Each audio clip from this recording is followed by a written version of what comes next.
Former LSU wide receiver Kyren Lacy is innocent, and it's sad that he's no longer here to celebrate this victory because he should be here. He should be on social media with a video sitting there screaming out, telling people, I told you I was innocent. Last January, if you remember, Kyren Lacy was allegedly involved in a car accident, and he came out with some pretty hefty charges, right? Negligent homicide, felony hit and run, and reckless operation of a vehicle.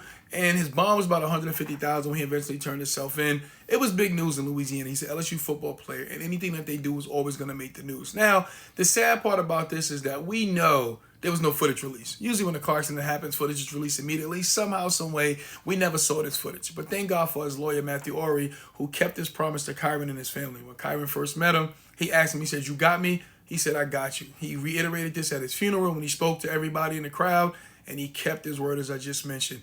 He was relentless, but footage was eventually released. And if you see that footage that was released, Kyren Lacy had nothing to do with this accident. He was 75 yards behind everything, and when a crash happened, you start to see his car slowly pull up.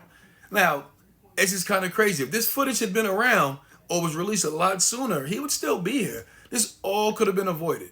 All could have been avoided. Like, it should have been avoided. It's a horrible situation. And, there's one police officer who's behind it who really sat there and filed a false report. Tyler Werner, in case you're wondering, you can Google him. Tyler Werner's name's been all over social media. He's a piece of shit. Excuse my expression. He's a piece of shit for doing that. He went to bed every night sleeping well while the Lacy family had to mourn the death of a son, a brother, a friend, cousin, whatever you want to call it. They went to bed mourning the loss of Kyren, and this dude has his job, still gets up every day to quote unquote protect and serve, and he pulls a stunt like this. I don't know what's gonna happen to him. I mean, honestly, he shouldn't even be a police officer. Something like that, he should be banned. But we know the rule. He'll get fired from this police department. He'll go a county over. He'll get hired there. That's just kind of what the rules state. Now, as far as Kyren's family goes, I don't know the amount of money can bring him back. But his mom and dad should sue the shit out of Louisiana. Excuse my expression again. They should really sue that state and get what they can get because they lost their child for something that was silly. Why not release that footage? Why did it take so long? Why did we get to this point? Why did the kid have to go through what he went through? Before anybody says, oh, he could have held on, you don't know the internal battle somebody's dealing with.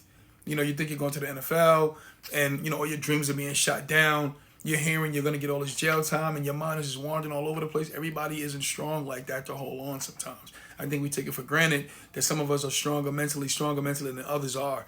What's strong to you, is what you strong at, somebody's weak and vice versa. It's a crazy situation, man. Rest in peace to Kyren Lacy. He should literally still be. He should be on somebody's NFL roster right now, making a difference on Sundays, But, we're here. But, thank God his lawyer decided to go ahead and finish the job and clear his name so his family can sit there and get the justice that they rightfully deserve.